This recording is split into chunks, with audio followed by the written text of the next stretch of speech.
안녕하세요.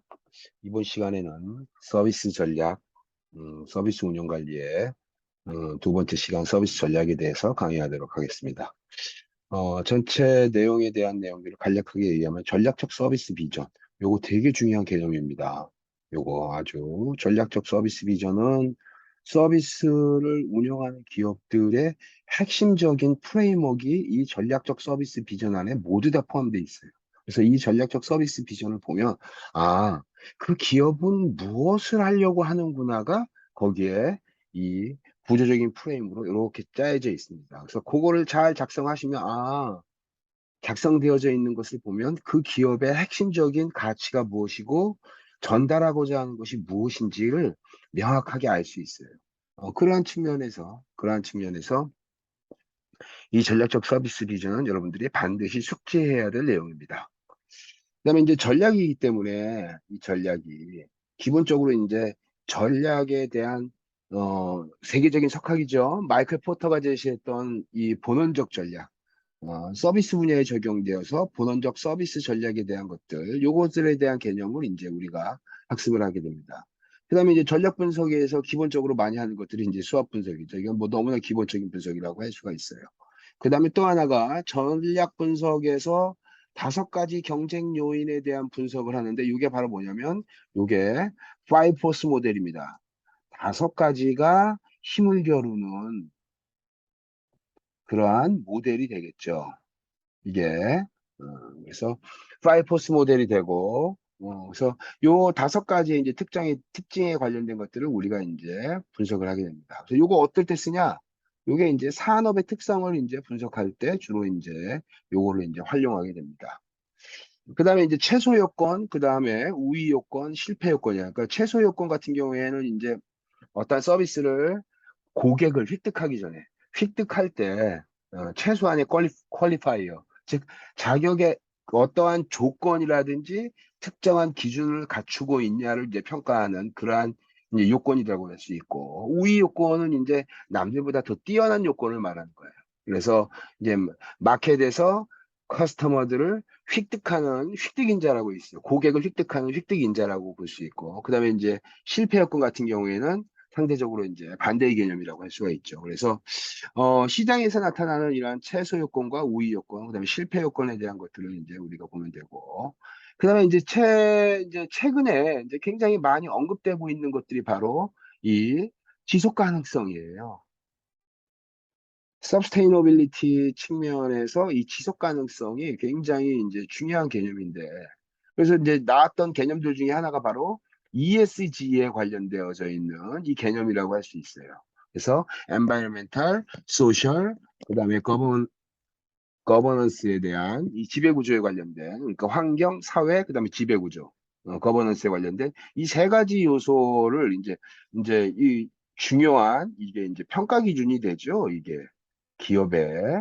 그래서 뭐 단편적으로 얘기를 들면 글로벌 투자 기업들은 ESG를 재무제표라든지 이러한 그 재무제표에 대한 기업의 전반적인 경영 특성 더하기 ESG에 관련되어져 있는 비재무지표죠.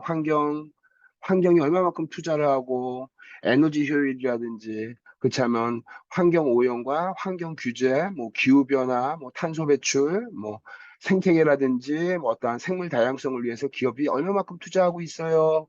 바꿔 얘기하면 여러분들 이거 뭐예요? 이게 예전에는 기업의 사회적 책임 측면에서 굉장히 강조됐던 내용들이에요. 그죠? 이 환경에 관련된 것. 그다음에 또 하나 사회. 그래서 이 소셜에서는 이제 예를 들면 이제 뭐 고객 만족이라든지 고객 만족은 뭐 예전부터 있었던 중요한 개념이니까 고객 만족 당연한 거고 고객의 데이터 고객 정보 이러한 프라이버시라든지 고객의 정보 보안이라든지 그다음 이런 거는 뭐 기본적인 것들 그다음에 그뿐만 아니라 조직 내에서 어떠한 인권 문제라든지 성차별이라든지 그렇다면은 뭐 여성 임원의 비율이라든지 뭐 이러한 다양성을 인정해 준다든지 그러니까 뭐 예를 들면 외국인의 취업을 제한한다든지 뭐 이런 것들이 있잖아요. 이런 것들이 다 이러한 소셜 측면에서의 굉장히 폐쇄성을 나타내는 기업의 지표 같은 것들이에요. 그다음에 어떠한 특정한 지역에서 이제 로컬에서 비즈니스를 하게 되면 그 로컬에 있는 이 지역사회. 지역사회에 있는 상당 부분 많은 사람들과 어떠한 호의적인 관계를 유지하냐. 이게, 그래서 대중관계 같은 거 있잖아요. 이게, 그래서 그러한 여러 가지 이러한 지역사회와 뭐 좀 더 지역사회 개념을 크게 하면 국가라든지 사회라든지 뭐 어떠한 그 특정한 지역, 로컬의 이러한 어떠한 그 기업 환경과 그 밀접한 관련을 맺으면서 친밀한 관계를 얘기하는 거죠. 친밀한 관계를 맺으면서 어떻게 잘 비즈니스를 해 나가냐. 그다음에 뭐 공급망 관리 같은 것들이에요. 공급망 관리 같은 것들도 예를 들면 이런 거예요. 우리나라에 들어와 있는 미국에 A라는 기업이 있다면 그 A라는 기업이 자재부터 시작해가지고 소싱하는 업체들을 자국에 있는 미국에 있는 기업들만 이렇게 공급망 관리를 해서 저기 폐쇄적인 이 서플라이 체인 같은 것들을 운영하는 기업들 같은 게 있어요. 근데 그런 것들을 사실은 그 지역, 즉 그 기업이 들어와서 비즈니스를 하고 있는, 예를 들면 미국에 있는 기업이 우리나라에 왔으면 우리나라에 뿌리를 내릴 수 있도록 여기에 있는 상당수의 많은 공급망의 이런 기업들과 협력 관계를 구축해서 이 현지화 해야 되고 로컬라이징을 해야 되는데 그런 것들을 안 하는 기업들이 있어요. 그런 것들은 이제 폐쇄적인 이러한 서플라이어들의 공급망 관리라든지 이런 것들이 사실 이제 좋은 평가를 못 받잖아요. 예, 그러한 측면에서 우리나라의 상당수의 명품 기업들이 주로 이제 명품을 판매하는 기업들이 저런 형태로 이제 폐쇄적인 공급망 같은 것들을 관리를 하죠.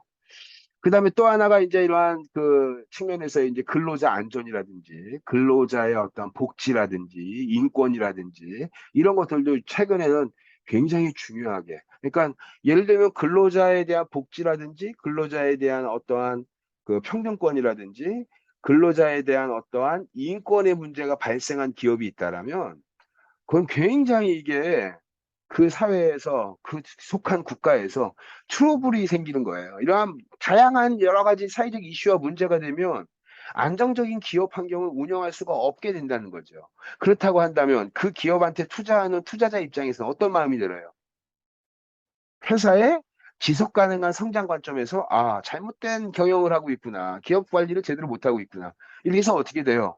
투자 수익에 대한 안정적인 수익을 얻지 못하니까 당연히 투자자들은 투자를 철회하겠죠. 그죠? 바꿔 얘기하면 단편적인 이익을 보려고 하는 것이 아니라 장기적인 측면에서의 기업의 지속 가능성을 보겠다는 얘기예요. 그래서 투자자들이 이러한 환경적인 문제, 사회적인 문제, 그다음에 뭐 지배구조, 뭐 이런 것들도 당연한 지배구조에서 우리나라 같은 경우에 지배구조에서 나타나는 것이 예를 들면 아버지가 아들한테 아들이 다시 그 아들이 또 그 아들의 아들. 그러니까 원래 창업주의 손자한테까지 직계로 이렇게 연결되고 있잖아요. 막 이렇게 예를 들면.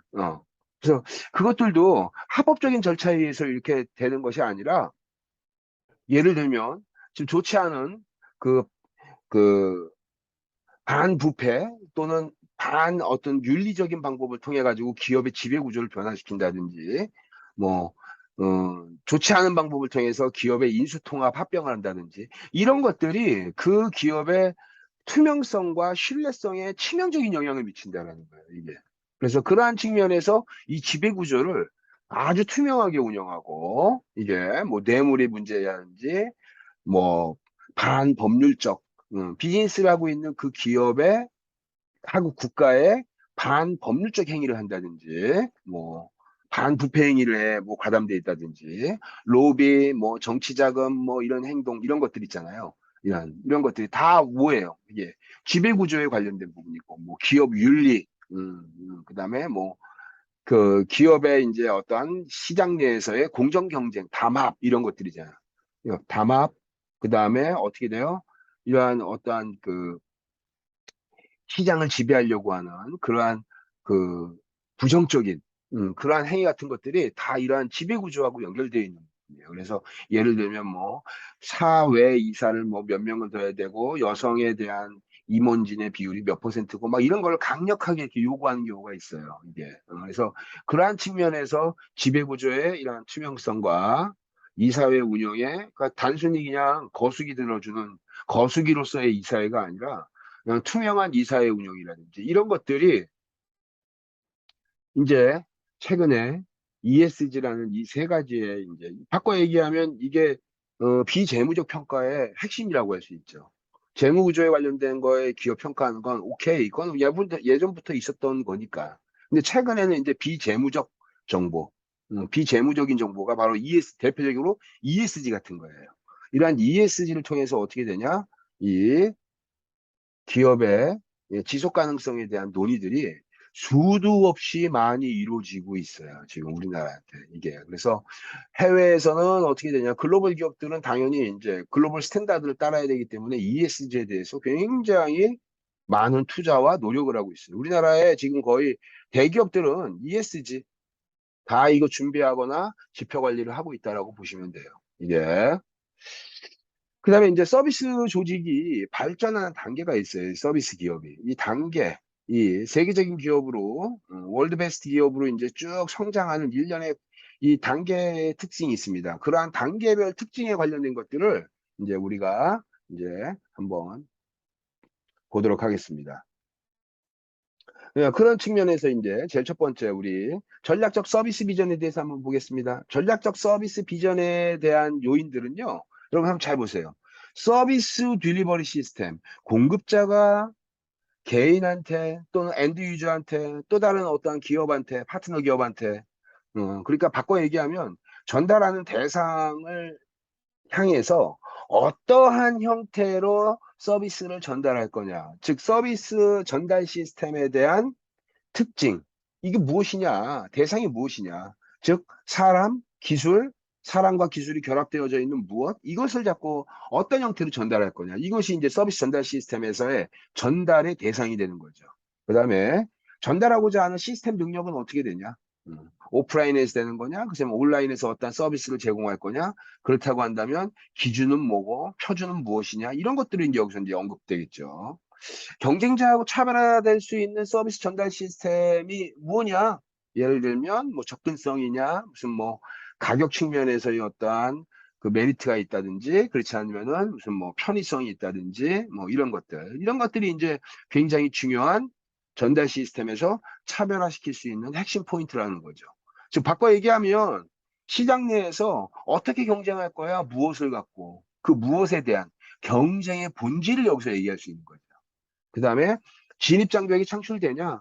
이건 바꿔 얘기하면 서비스 기업이 굉장히 어려움에 처하는 이유 중에 하나가 있어요. 그 요인들이 여러 가지가 원인이 있는데 그 첫 번째 요인 중에 하나가 바로 이 진입장벽, entrance barrier라고 하는 이 진입장벽이 제조라든지 이러한 정형화되어져 있는 어떠한 제조물을 판매하는 이런 기업들은 기술적 진입장벽이라든지 그렇지 않으면 시장을 선점하고 있는 효과 때문에 진입장벽을 막을 수가 있어요. 이게 엄격하게 이게 들어오는 적을 신규 진입자를 막을 수 있는 전략적 무기가 명확하다는 얘기예요. 이게 근데 서비스 기업은 어떻게 돼요?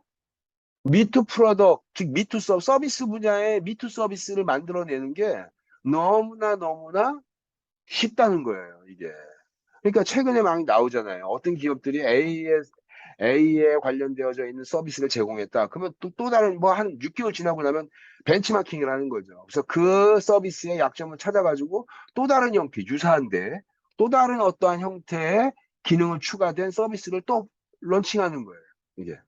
그래서 어떠한 서비스 산업에서도 이 비즈니스 모델, 자기가 하는 이런 비즈니스 모델에서 특허를 내고 이거를 굉장히 보호하려고 노력하는데 바꿔 얘기하면 비즈니스 모델로서 서비스 전달하는 과정의 핵심적인 코어 서비스, 이거를 법률적인 측면에서 상품처럼 어떠한 특허로 이렇게 보호하려고 하는데 그게 굉장히 칼의 양면이 있어요. 양면성에. 이 양날검처럼 예를 들면 이런 거예요, 여러분. 벤치마킹을 해가지고 또 다른 어떠한 기능적 속성을 붙이고 확장을 시키면서 그 서비스를 또 다른 방법을 이렇게 딱 이렇게 자꾸 만들어서 진화시키는 거예요. 이게 초기의 서비스가 나온 상태에서 또 다른 미투 프로덕트, 미투 서비스, 즉 우리 이제 서비스 업종이니까 미투 서비스가 나와서 벤치마킹하면서 확장을 시키는 거예요. 이게. 근데 바꿔 얘기하면 시장 내에서 미투 프로덕트, 미투 서비스가 시장 내에 도입되지 않잖아요. 도입되지 않으면 시장의 파이는 형성되지가 않아요. 크게. 이게 기업의 성장 관점에서 본다면 시장의 성장 관점에서 도입, 도입기, 그 다음에 성장, 그 다음에 성숙, 그 다음에 퇴보하는 형태의 일련의 이 사이클을 갖고 있잖아요. 이 사이클을 갖게 될 때 선도 기업이, 그러니까 프론티어라고 하는 선도 기업의 시장이 처음에 어떤 혁신적 서비스를 갖고 시장에 출시하잖아요. 그러면 상당수의 많은 기업들은 시장에 정확하게 연착륙해서 비즈니스에 확고하게 될 동안 경쟁자들은 절대로 시장에 진입하지 않습니다. 왜 그럴까요? 왜 그럴까요? 그거가 정확하게 시장에서 서비스의 가용성을 웨이팅하는 걸 바라보고 있는 거예요. 바라보고 있다가 그것이 정확하게 딱 됐을 때, 즉 됐을 때 비로소 어떻게 돼요? 도입기의 후반기 정도나 성장기의 초반에 미투 프로덕트들이 들어와요. 미투 서비스가.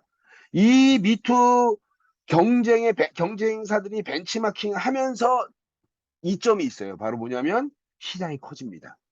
시장이 커지면서 확대가 되는 거예요. 그러면서 초반에 들어왔던 기업의 오너십이 발생되는 거죠. 그게 바로 뭐냐면 초반에 서비스를 제공했던 기업들의 이 초기 진입자로서의 시장 내에서의 입지를 다질 수 있는 거예요. 이게. 그래서 경쟁해 나가면서 미투 서비스들과 기업들이 경쟁해 나가면서 어떻게 되냐? 이 파이를 키우면서 성장기 시장으로 이제 넘어가는 거죠. 이게. 그런 형태의 이 하나의 서비스가 라이프 사이클을 갖는 거예요. 바꿔 얘기하면 서비스가 도입돼서 성장, 성숙, 퇴보해서 사라지는 서비스의 일련의 그 생명의 라이프 사이클은 기술 진화의 개념과 크게 다르지 않습니다. 특정한 기술이 어떻게 돼요? 시장에 도입되고 그 기술을 통해서 파생되는 추가적인 제품이나 서비스들이 만들어져서 시장에서 연착륙이 되면 안정적으로 시장을 이제 초보의 진입자가 만들어내면 그 다음부터 이제 세컨 무버들이 벤치마킹 하면서 미투 서비스와 미투 프로덕트를 만들면서 시장의 파이를 키우는 거예요. 그 미투 프로덕트가 들어오지 않는 시장은요, 뭐라고 판단하게 되냐면요. 미투 서비스와 미투 프로덕트가 들어오지 않는 초기 진입자 시장은 시장의 성장에 한계가 오는 거예요. 한번 생각해 보세요. 특별한 진입 장벽이 없는 시장인데 벤치마킹도 가능하고 근데 그 시장에 세컨 무버들이 시장에 진입하지 않는다는 얘기는 그 시장이 매력적이지 않은 시장의 가능성이 지극히 높은 거예요. 매력적인 시장이라고 한다면 프론티어가 감내하면서 만들어낸 시장의 도입기의 후반부나 성장기의 초반 성장하는 초반 때에 이 넘어가는 그 변곡점에서 수없이 많은 미투 서비스와 미투 프로덕트가 생성되기 마련입니다.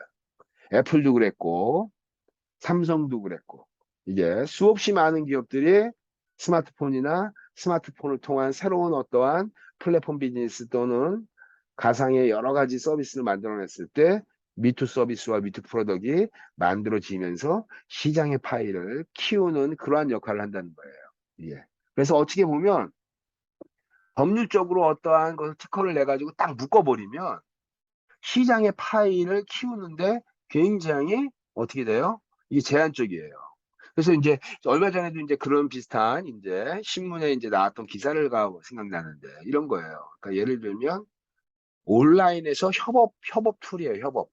온라인에서 협업을 할 수 있는 이러한 온라인 협업 툴 같은 것들을 이제 커뮤니케이션하고 이렇게 쓸 수 있는 그러한 이제 협업 툴을 만들어서 우리나라 조그만 중소기업들이 이제 굉장히 아주 이렇게 효율적으로 쓸 수 있는 협업 도구 같아요. 이게 직장 내에서 원거리로 비대면으로 이렇게 떨어져서 협업을 하고 어떠한 이제 성과물을 만들어내는 일련의 이제 팀 프로젝트 같은 것들을 하는 그런 협업 도구인 것 같습니다. 근데 그 중소기업이 그거를 출시를 했어요. 이게 출시를 했는데 조금 있다가 그것을 딱 벤치마킹 한 기업이 국내 굴지의 대기업이에요. 굴지의 대기업에서 중소기업에 썼던 그 아이콘과 메뉴까지 똑같이 만들어가지고 이름만 바꿔서 국내의 굴지의 대기업에서 그걸 만들었어요. 그래서 그 대기업이 이게 중소기업한테 이거 벤치마킹에서 똑같이 만들었다라고 하면서 신문에 기사를 넣고 하지만 그 담당자가 그 기업의 CEO가 조그만 중소기업에서 결코 이거 문제 삼지 않겠다 우리는 이게 그 얘기를 하는 거예요. 이슈화되고 시장 내에서 그것에 관심을 갖는 기업들이 이제 미투 서비스, 미투 프로덕트에 관련된 것들을 이제 관심을 갖게 된다는 거예요. 그래서 대기업이 들어오고 또 다른 기업들이 계속 참여한다는 얘기는 시장의 성장 측면에서 굉장히 긍정적이라는 거예요. 벤치마킹에 우리가 만든 오너십이 있기 때문에 그걸 갖고 우리가 더 서비스를 변화시키면서 확장시킬 수 있어. 이제 경쟁하자. 이렇게 나오는 거예요, 이게. 그런 측면에서 본다면, 이게 약간 쓰지 못하게 딱 묶어버리는 거 있잖아요. 이렇게 묶어버리는 것이 보호하는 것도 있지만, 상당 부분의 이것들이, 어, 긍정적인 거와 부정적인 측면이 있어요. 우리나라의 이제 휴대폰, 스마트폰 만들 때, 이 진입장벽은 아니고, 이제 기술 특허에 관련된 부분인데, 여러분들, 아이폰 이렇게 손으로 이렇게 밀어가지고 전화 받고, 그 다음에 손가락으로 이렇게 줌인, 줌아웃 해가지고 확대하거나 축소하게 하는 거 있잖아요. 그거에 애플에서 특허를 냈어요. 그 다음에 휴대폰에 라운딩을 금속으로 이렇게 라운딩, 둥글게 깎아가지고 이렇게 휴대폰 만드는 거. 그 다음에 전화를 밀어서 받는 거. 그 다음에 뭐 애플이 이 갤럭시한테 엄청나게 많은 특허 소송을 하는 거예요. 특허 소송이 이기든 지든 그게 중요한 게 아니에요. 특정한 국가별로 소송을 거는 거예요. 뭐 예를 들면 뭐 미국이다. 그럼 미국에서 소송이 있는 기간은 그걸 비즈니스를 못 합니다. 그 제품을. 뭐 영국이다. 그럼 영국에서 어떠한 기능으로 소송을 하면 그것에 대한 판결이 나올 때까지 그 기간 동안 그 제품은 판매가 안 돼요. 이게. 그러니까 각국에다가 애플이 이러한 저기 갤럭시에 대한 소송을 걸어버려요. 초기에 갤럭시가 초반 나왔을 때. 그래서 하나의 재밌는 일이 뭐냐면 독일에서 판결이 났는데, 어, 손으로 이렇게 밀어가지고 휴대폰 전화를 받는 거 있잖아요. 그거 되게 창의적이잖아요, 이게. 그 다음에 손가락으로 줌인, 줌아웃 하는 거.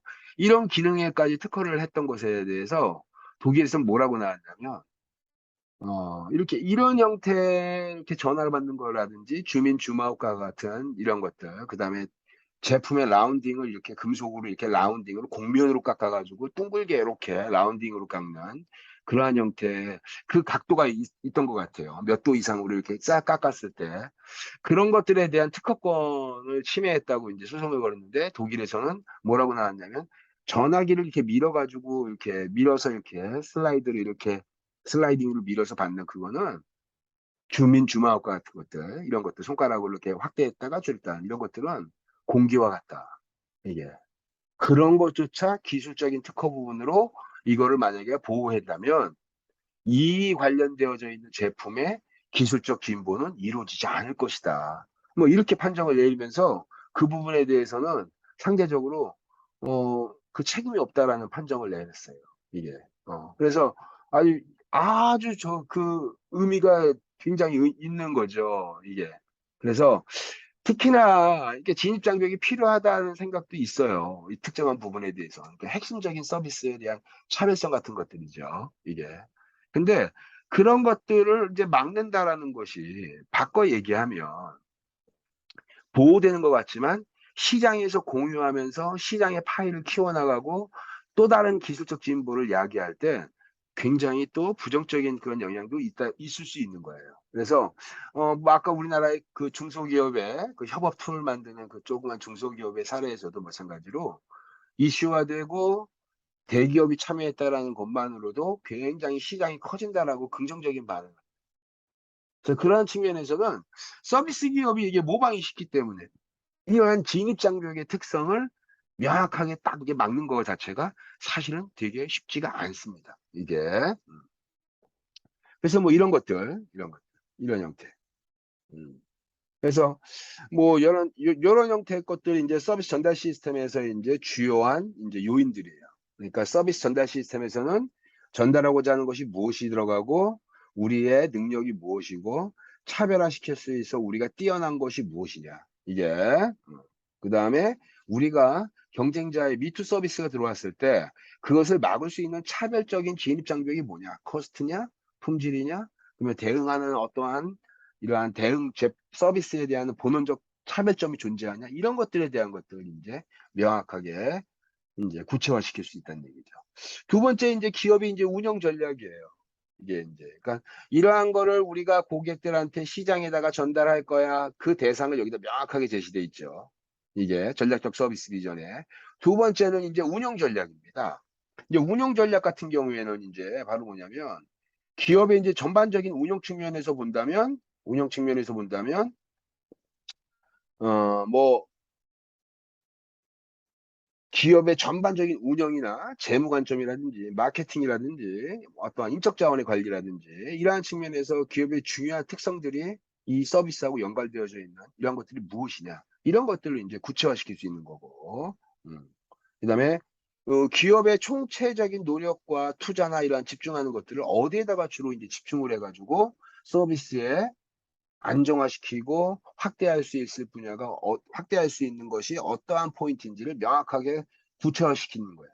그 예를 들면 여러분들 초반에 그 뭐 배달의 민족이라든지 뭐 용감한 용감한 형제가 아니고 뭐죠? 그 무슨 그 배달하는 그 딜리버리하는 그 배달하는 그 플랫폼 비즈니스 있잖아요.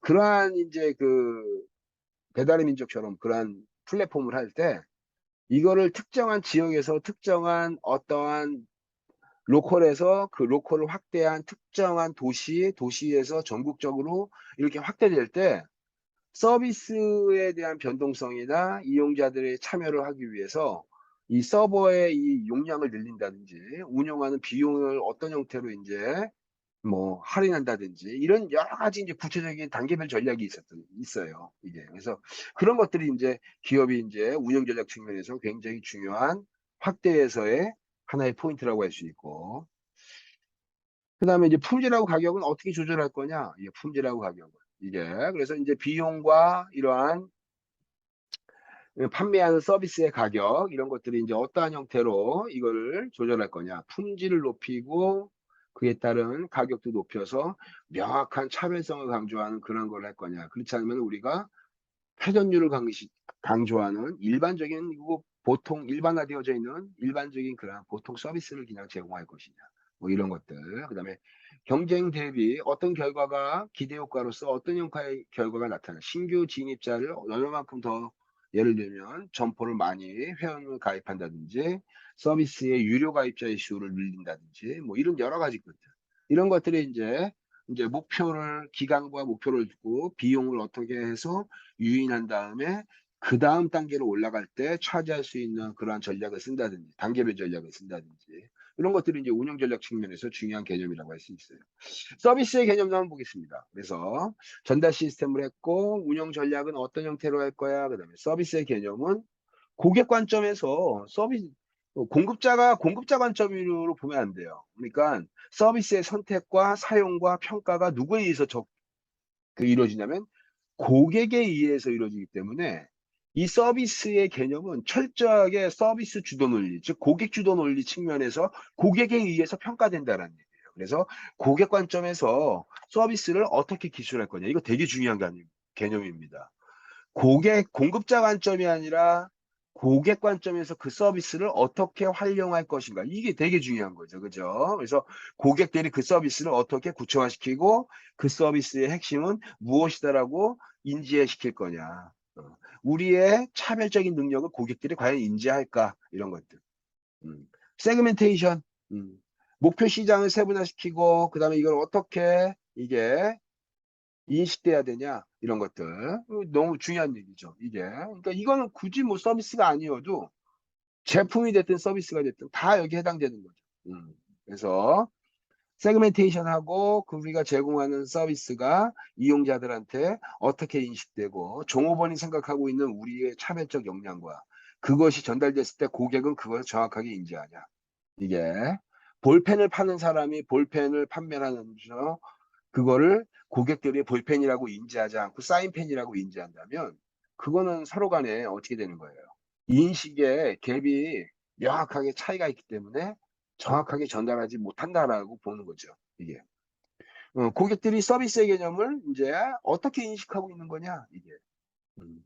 고객 관점에서 서비스에 대한 것들, 특징. 꼭 필요한 서비스로 인식될 수 있어야 되고, 기꺼이 지불할 수 있는, 또한, 가치를 지불할 수 있는 그러한 형태의 이 서비스가 명확하냐, 이게. 그 다음에 이용자 입장에서는 서비스가 전달하는 과정에서 내가 서비스 딜리버리 시스템에서 어떤 노력을 해줘야 돼? 내 노력이 많이 들어가면 들어갔어. 여러분, 서비스 전달하는 이 서비스 딜리버리 시스템에 커스터머가 여기에 참여했어요.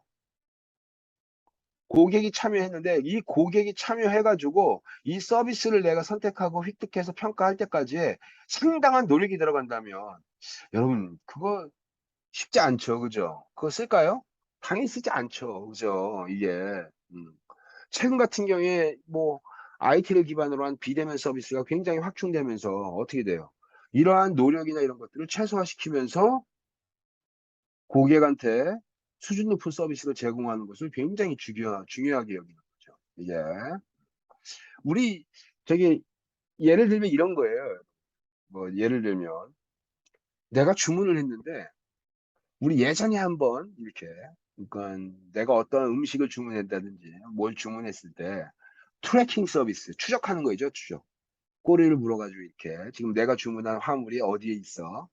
내가 지금 주문한 음식은 배달됐을까? 이런 것들을 판단하는 서비스가 제공되지 않았을 때는 뭐 예를 들면 우리 예전에 배달했을 때는 중국집에서 중국 요리집에서 이제 뭐 짜장면도 시켜 먹고 뭐 이런 거 시켜 먹었잖아요. 그랬을 때 여러분 어때요? 음식 빨리 안 오면 음식점에 다시 전화해서 왜 빨리 출발했나요? 너무 늦게 늦어요. 막 이러면서 컴플레인도 하고 막 이러잖아요. 그죠?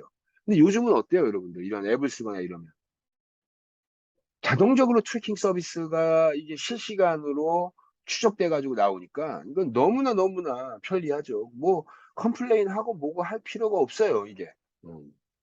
그래서 그런 측면에서 어떻게 되냐? 당연히 이게 고객들한테 서비스 이용의 진입 장벽을 없애야 되는 거예요. 이 노력이라는 것이 많으면 많아질수록 일종의 서비스를 선택할 때 두려움을 느끼기 때문에 선택할까 안 할까? 안 하게 되죠.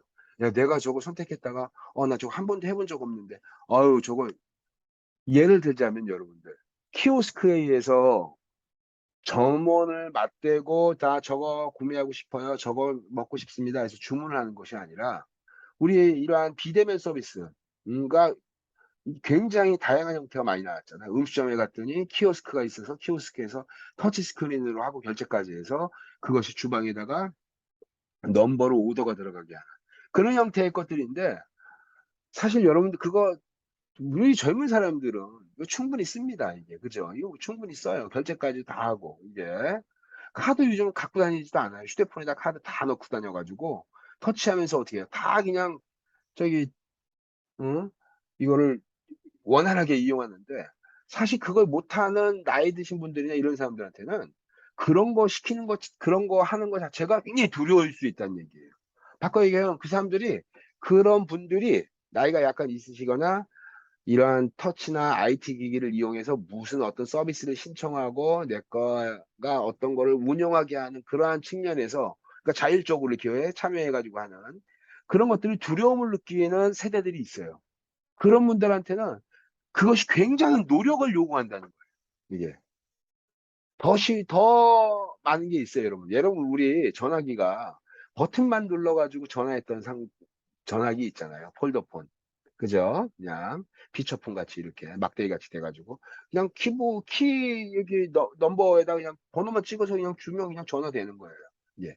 스마트폰이 들어오면서 일종의 컴퓨터죠, 그냥 거의. 노트북에서 되는 거 다 되는 거야. 다 되는 거 아니에요. 그죠? 어떻게 보면 노트북보다 더 편할 수도 있을 것 같아요. 스마트폰이.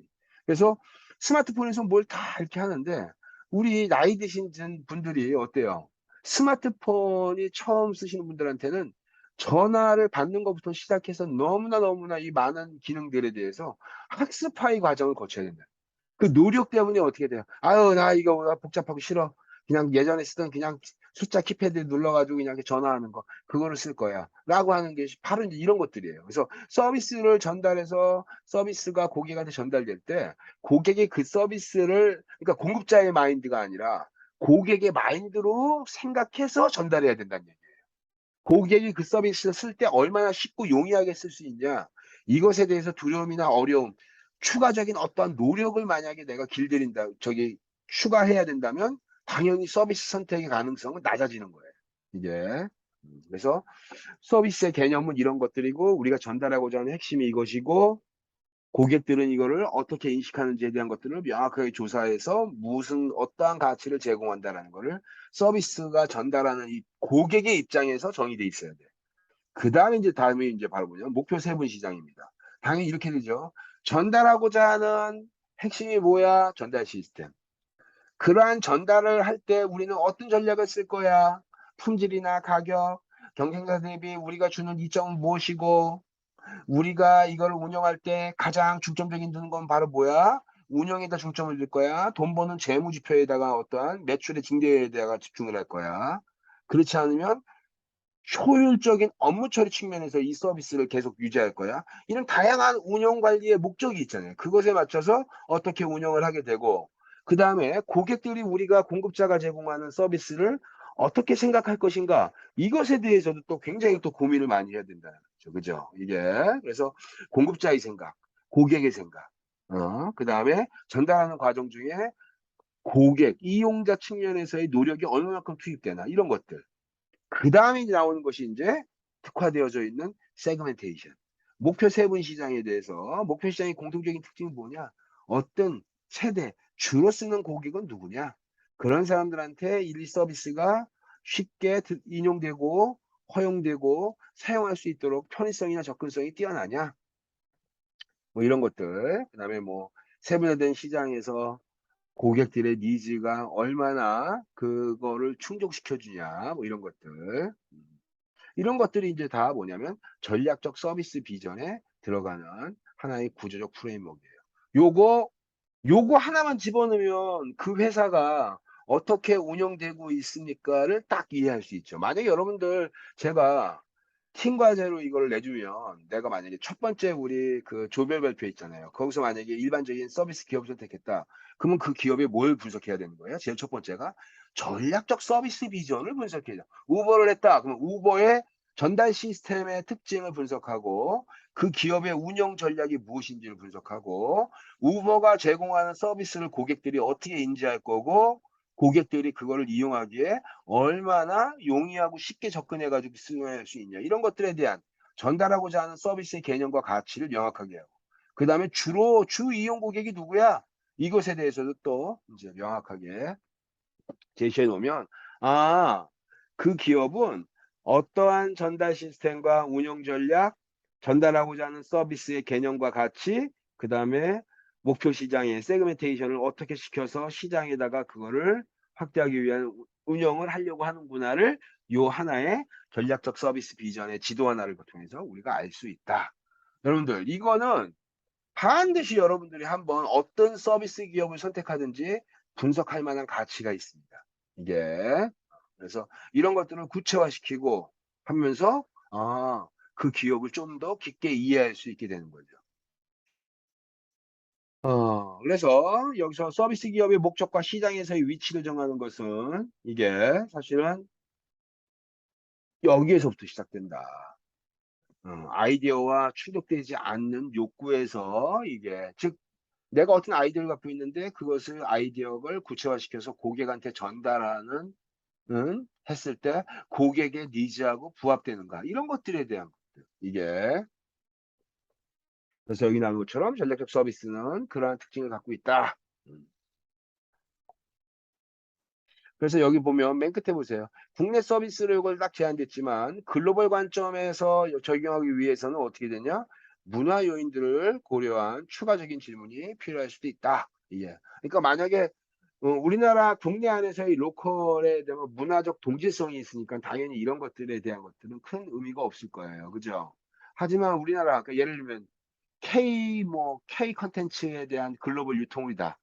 그래서 만약에 영국과 남미와 미국과 뭐 여러 가지 나라에다가 이제 만약에 K 컨텐츠를 온라인으로 어떻게 정확하게 이렇게 업데이트 시키고 제공하는 K 컨텐츠 뭐 굉장히 많잖아요. 먹방부터 시작해서 유튜버들부터 시작해서 다양한 이 한국에 관련된 컨텐츠를 이걸 이제 제공하는 그러한 서비스 플랫폼을 만든다고 하면 그러한 여러 가지 이러한 특성들이 각국의 문화적 관습이나 그러한 그 문화적인 어떠한 풍토, 그다음에 그들이 생각하고 있던 어떠한 관습, 도덕률 뭐 이런 거하고요. 굉장히 이게 아주 저기 부딪히는 개념이 있을 수 있어요. 이게. 그래서 사실은 이 글로벌 관점에서 해외에 어떠한 이러한 서비스 상품을 판매한다든지 이랬을 때 사실은 그런 것들은 굉장히 많이 고려해야 됩니다. 이게. 그래서 뭐 이런 것들은 뭐 굳이 서비스 기업이 아니라 어떤 뭐 제조기업이 됐든 뭐가 됐든 글로벌 관점에서는 전달하는 과정 중에 어떤 서비스의 이러한 문화적인 특성, 관습, 도덕률 뭐 이런 것들을 이제 평가하는 주요한 요인으로 들어갈 만하는 거죠. 이제 뭐 이런 것들의 저기 다양한 사례들은요. 국제 경영 사례를 보더라도 여러분 굉장히 많아요. 그러니까 예를 들면 중동 지역의 문화와 관습을 잘못 이해하고 있는 기업들이 중동 지역에다가 냉장고하고 막 선풍기 이런 것들을 이제 판매하면서 어떻게 돼요? 시원함 이런 것들을 강조하기 위해서 저기 노출이 있는 여자들이 뭐 비키니 수영복이라든지 이런 것들이 있고 시원함을 강조하고 막 이렇게 해서 거기서 광고하거나 입간판 세워놓으면 어떻게 될까요? 진짜 막 그냥 자기네 나라 무시한다고 이제 문화적 충격이 오는 거죠. 그죠? 그래서 막 불 지르고 막 이렇게 했던 거.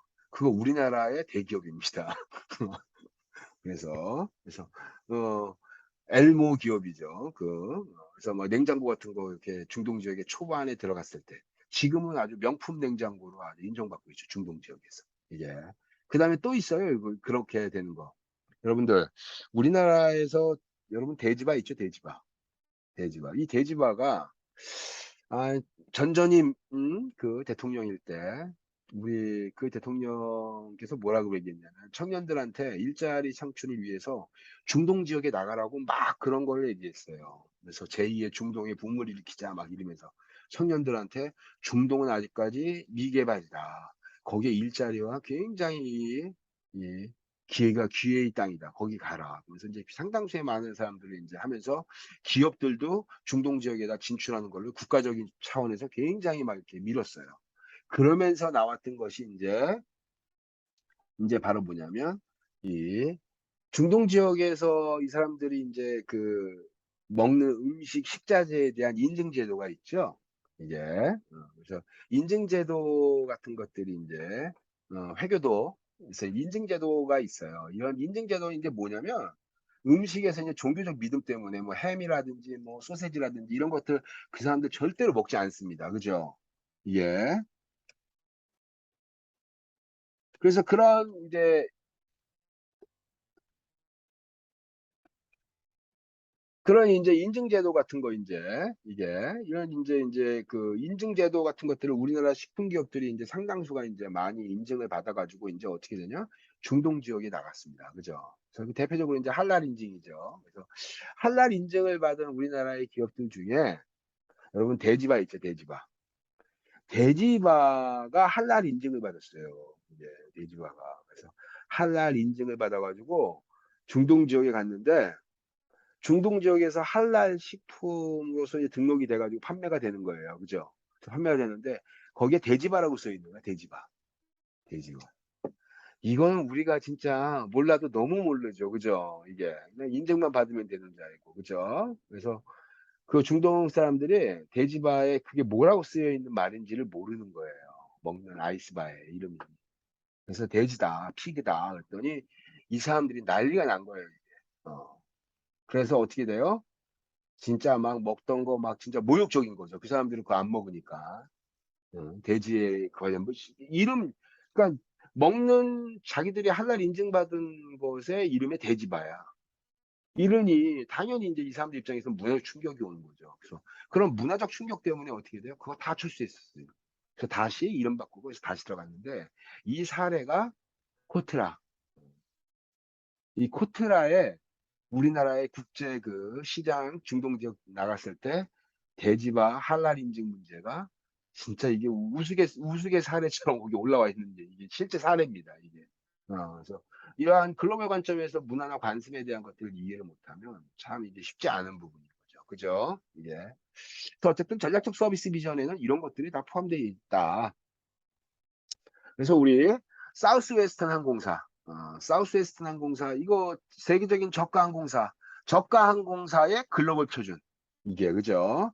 사우스웨스턴 항공사의 이제 이 저가 항공사예요. 그래서 이게 이제 텍사스 지역의 세 개 도시만 이제 처음에 운항을 시작했을 때 사우스웨스턴 항공사의 얘기를 간단히 좀 해드리겠습니다.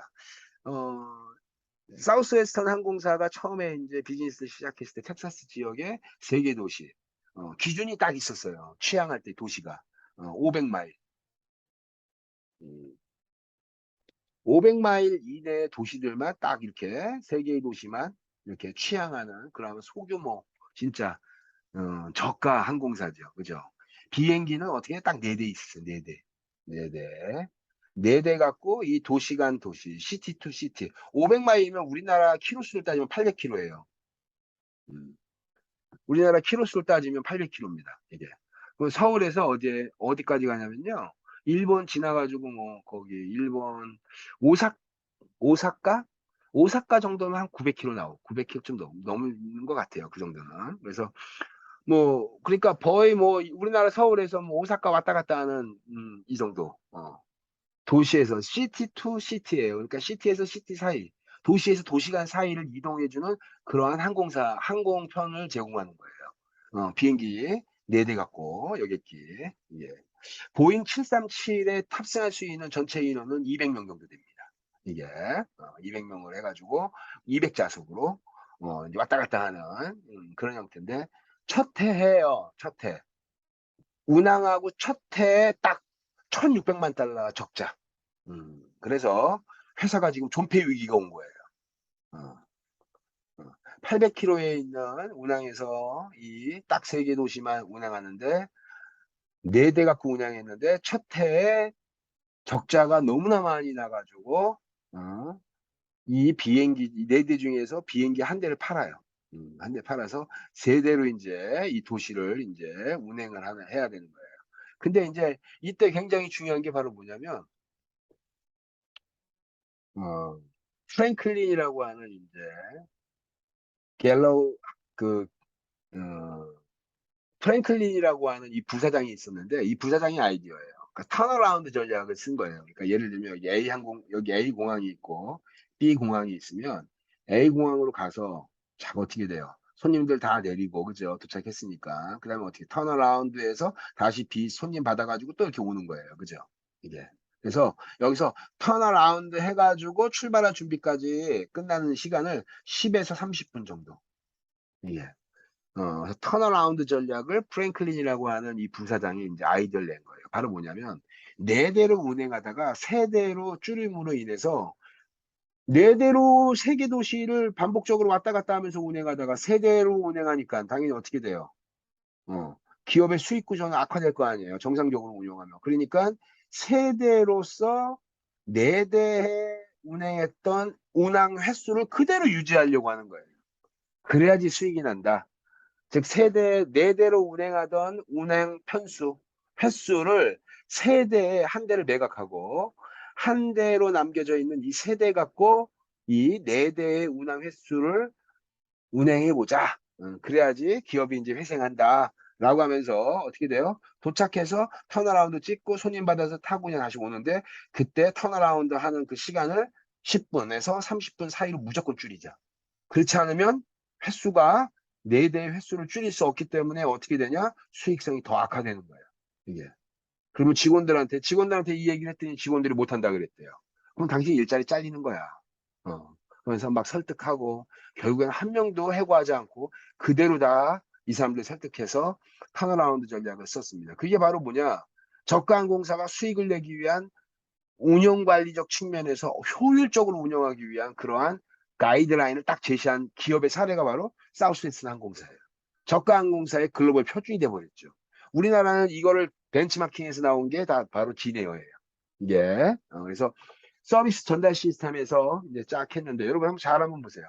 800km 내외의 도시를 왔다 갔다 하면서 도시에서 도시로 왔다 갔다 하는 사람들이 주로 어떤 사람들이 많이 탈까요? 여러분들 한번 생각해 보세요. 주 고객층이 누굴까요? 관광객들도 있을 수 있죠. 관광객들도 있을 수 있어요. 그죠? 관광객들도. 제가 이제 뭐 영국에 갔다가 이제 뭐 영국에 갔다가 뭐 독일로 갔다가 이렇게 뭐 저기 프랑크푸르트 가거나 이렇게 가는데 라이언에어라고 있더라고요. 라이언에어. 라이언에어라고 하는 이제 거기도 저가항공사인데 조그만 비행기예요, 진짜. 그래서 암스테르담에서 뭐 예를 들면 뭐 프랑크푸르트로 온다든지 암스테르담에서 거기서 바로 그냥 런던에 이제 런던으로 간다든지 이렇게 조그만 이 도시만 왔다 갔다 하는 그런 형태의 이제 저가항공사인데 거짓말 안 하고 미리 예약을 해서 그런지 모르겠지만 그런 여행의 항공권의 비용도 너무나 저렴했어요. 저는 뭐 그때 3만 원, 4만 원 그 정도에 아마 저 항공권을 예약했던 것 같아요. 이게 코로나 그때 전 19년 뭐 이때니까 그래서 굉장히 저가에 이렇게 갈 수 있던 그런 기억이 나는데 그런 항공사 기내식도 아무것도 없고 이게 진짜 의자도 너무 불편해요. 금방 떴다가 금방 가니까 기껏 해봐야 떠봐야 1시간 반, 2시간 뭐 2시간 반 요 정도예요. 의자도 굉장히 허술하더라고요. 이게. 그래서 어찌됐든 그러한 사우스웨스트 항공사의 전략적 서비스 비전을 한번 볼게요. 서비스 차별화를 위해서 즐거움을 주는 승무원의 분위기가 굉장히 중요해요. 이게 바로 뭐냐면 사우스웨스트 항공사의 켈러 회장이 바로 뭐냐? 펀경영. 펀경영 요거 얘기한 거예요. 펀경영. 요거에 저기 관련된 저기 사례가 나온 그 기업이 바로 이 펀경영이에요. 여기 엘비스 프레슬리처럼 여기 구렛나루 이렇게 쫙 붙여가지고 그 막 엘비스 프레슬리처럼 막 노래도 부르고 막 그런 옷도 입고 와가지고 막 쇼도 하고 막 스튜어디스들이 막 마술쇼 같은 것들도 막 이렇게 해주고 막 이런 거 하고 그다음에 기내 방송도 어때요? 흡연석 마련돼 있다. 저기 날개 바깥쪽에 어 날개 위에 저기 그 흡연석 만들어 놨으니까 그쪽 가서 담배 펴라. 바람과 함께 사라진다. 하면서 막 우스갯소리로 이런 형태의 농담도 하고 그러면서 굉장히 막 그냥 그 즐겁게 기업 경영을 하는 그런 이제 기업이에요. 이 사우스웨스트 항공사가. 그래서 농담 좋아하고 막 우스갯소리 좋아하고 하는 그런 경영자입니다. 이게. 그래서 뭐 이런 승무원의 분위기, 이게 조직 분위기예요. 이게. 서비스 차별화를 위해서 즐거움을 전달하는 고객들한테. 이게. 그리고 또 하나가 이제 유지보수 관리를 편안하게 하기 위해서 어떻게 돼요? 비행기를 동일한 비행기 쓰는 거예요. 이게. 그러니까 어떻게 돼요? 백업으로 가져야 될 부품이라든지 메인터넌스 측면에서 굉장히 큰 이점이죠. 그죠? 항공기가 동일한 항공기 때문에. 그 다음에 그 사람이 어떠한 태도로, 그러니까 어떻게 일을 하는 그 현장에서의 태도와 이 사람들의 어떠한 임기응변, 이러한 능력을 보고 기내 승무원들을 채용을 해가지고 기존에 있던 뭐 외모라든지 뭐 이런 것들만 보고 채용하는 거와 전혀 다른 형태. 이 사우스웨스턴 항공사의 직원을 뽑는 사례를 잠깐 보여주면 이제 이 펀경영이라고 하는 책이 있어요. 거기에 나왔던 사례인데 이 사우스웨스턴 항공사의 그 켈로우 회장이 어, 이 직무실이 8층에 있는데 1층부터 시작해서 8층을 거쳐서 올라간대요. 근데 그 8층 직무실까지 올라가는 그 시간이 보통 오전 시간을 다 쓴답니다. 이게. 그래서 보통 뭐 한 3시간 걸리거나 뭐, 그래서 보통 막 도착하면 점심 전에 11시 막 10시 반, 11시 막 이런 형태로 두세 시간씩 걸리는 거예요. 직무실에. 아침 출근 시간에 1층에 들어와서 각 층을 돌면서 자기 직무실까지 올라가는데 두세 시간이 걸리는. 그게 왜 그러냐면 이 사람이 지나갈 때 사무실에 있던 직원들이 나와요. 회장님 보려고 나와서 회장님, 사장님, 내가 어저께 퍽에서 진짜 재밌는 얘기 들었어요. 한번 들어보실래요? 그러면 한번 얘기해봐 막 이런데요. 그래서 얘기를 하면 거기서 같이 웃고 막 회사가 그냥 즐거운 그냥 놀이터 같은 그러한 아주 유쾌하게 이렇게 운영되는 거예요. 이게. 그래서 직원들의 그런 재밌는 얘기, 어저께 내가 사장님이 또 직원들한테 또 격없이 또 재밌는 얘기 해주고, 이렇게 하면서 이 동료들을 만나면서 간다는 거예요. 이렇게 하이파이브 하고 가면서. 이게 아침에. 그래서 그 시간이 걸리는데, 또 재밌는 일화가 있어요. 사우스웨스턴 항공사에 이 사장님이 신입 직원의 면접을 보는데 서류 전형부터 시작해 가지고 밑에서부터 쫙 다 올라온 거예요. 그러니까 심지어는 뭐까지 통과했냐면 동료들 즉 피어 동료 같이 일할 동료들의 팀장과 같이 일할 동료 면접까지도 통과한 사람이에요. 가장 끝단에 인제 임원 면접이 온 거지 이제 임원. 임원 면접에서 딱 들어와서 면접을 보는데 여러분 임원 면접 정도 보면 어때요 여러분 이제? 거의 다 된 거 아닌가? 거의 임원 면접까지 오면 인제. 그래서 어쨌든 경쟁을 뚫고 임원 면접에 와 가지고 면접을 보는데 이 갤러거 회장이 뭐라고 얘기했냐면 "지금부터 나한테 재밌는 얘기를 한번 해 봐. 시간을 줄 테니까. 나를 한번 웃게 한번 해 보라." 이 얘기를. 요거 잘못 들으면 여러분 어떨 것 같아요?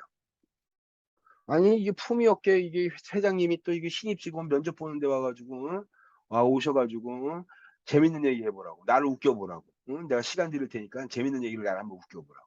이런 얘기를 했다는 것 자체가 옆에 있는 임원들이 막 이제 또 한 소리 하는 거예요. 그랬더니 회장님이 이런 얘기를 했대요.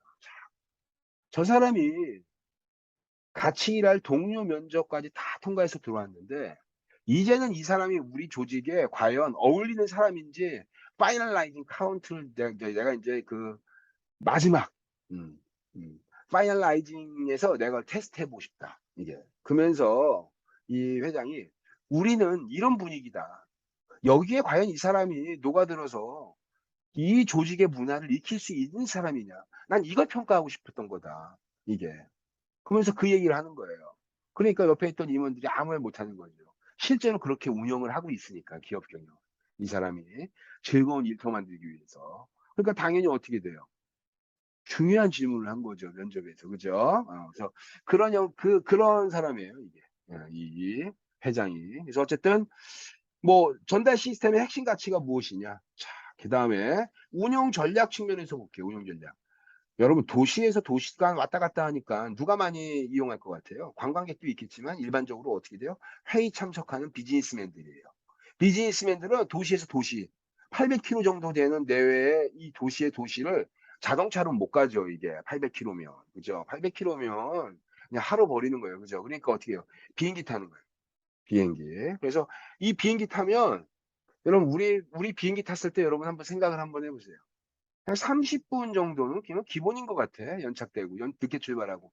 6시 출발이에요. 그러면 6시에 맞춰 가지고 출발한 다음에 어떻게 해요? 이것저것 뭐 준비한다고 하고 뭐 한다고 하면서 보통 뭐 20분 30분에 출발하잖아요. 이게. 연착이 그냥 20분 30분은 그냥 너무나 기본적인 거예요. 당연하게 받아들이는 수준 같아. 그 정도 시간은. 이게. 근데 이 사람들은 비즈니스맨들이다 보니까 연착륙되는 거 진짜 심각하죠. 이게. 늦게 출발하고 늦게 도착하고 막 이런 것들 이게 제 시간에 도착 못하고 하는 이것 때문에 회의나 이러한 스케줄이 다 엉겨 버리는 거야. 그러니까 당연히 어떻게 돼 이 사람은. 당연히 정시에 출발하고 정해진 시간에 도착하는 거 너무나 중요한 노선, 항공사의 선택 요인 중에 하나가 되는 거예요 이게. 즉 바꿔 얘기하면 큰 대형 항공사가 기내식이라든지 편안한 의자를 제공하는 서비스 가치.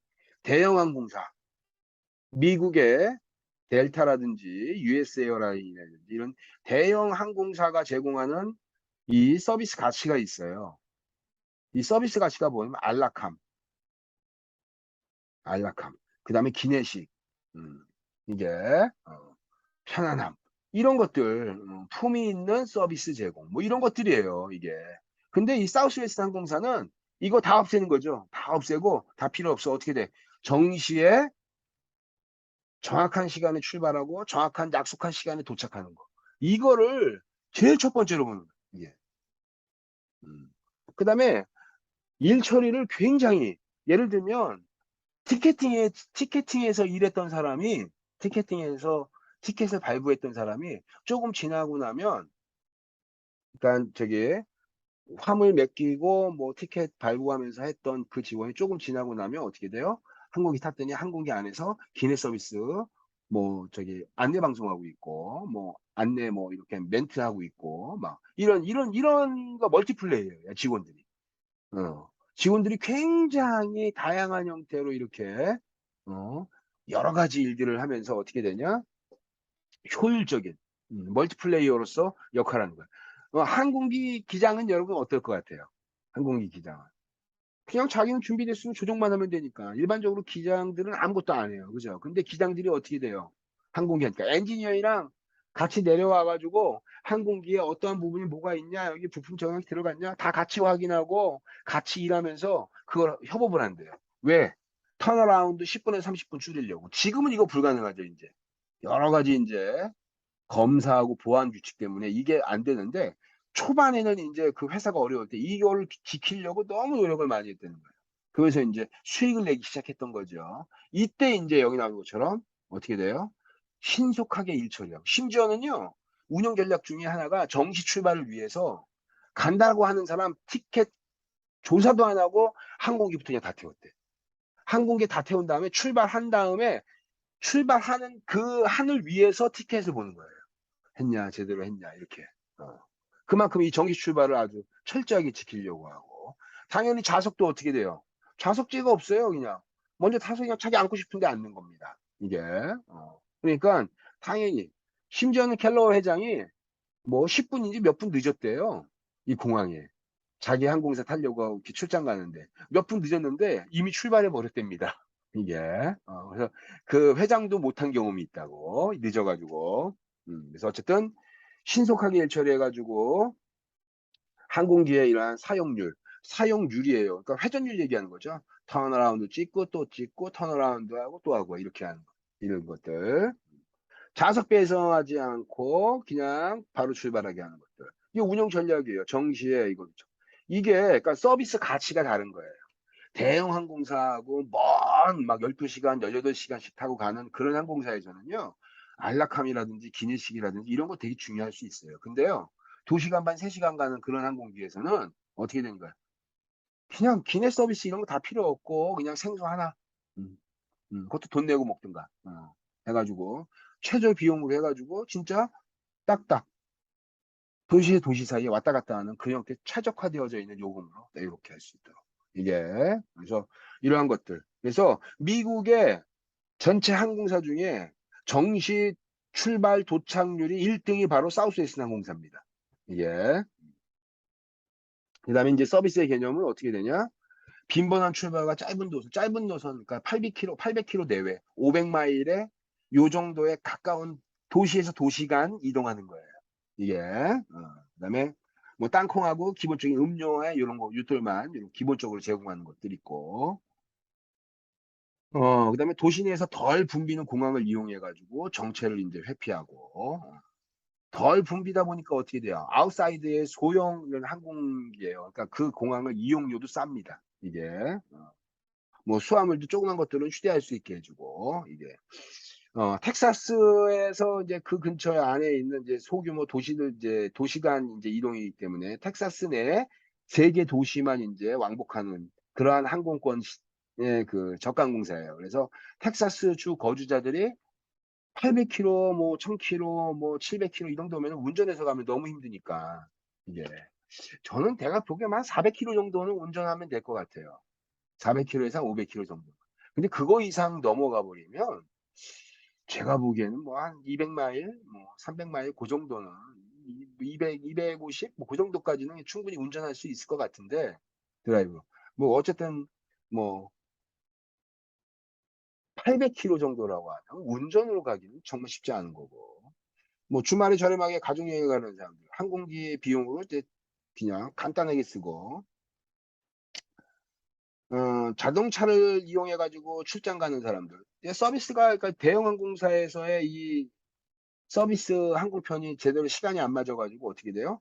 차라리 그냥 자동차로 가자. 이런 사람들. 우리는 도시에서 도시 딱딱 이렇게. 이런 사람들은 이제 주로 비즈니스맨, 뭐 주말에 잠깐 가까운 도시로 여행 가거나 이런 형태. 그래서 주로 이제 타겟이 이제 어떠한 고객을 했는지에 대해서 명확하게 딱 잡고 이렇게 전략적 서비스 비전을 만든 거예요. 예, 그래서 대형 항공사하고에서의 경쟁에서도 고객들이 느끼는 가치가 다르다. 가치가.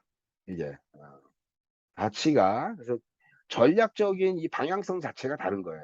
이게 대형 항공사와 이러한 사우스웨스트 항공사.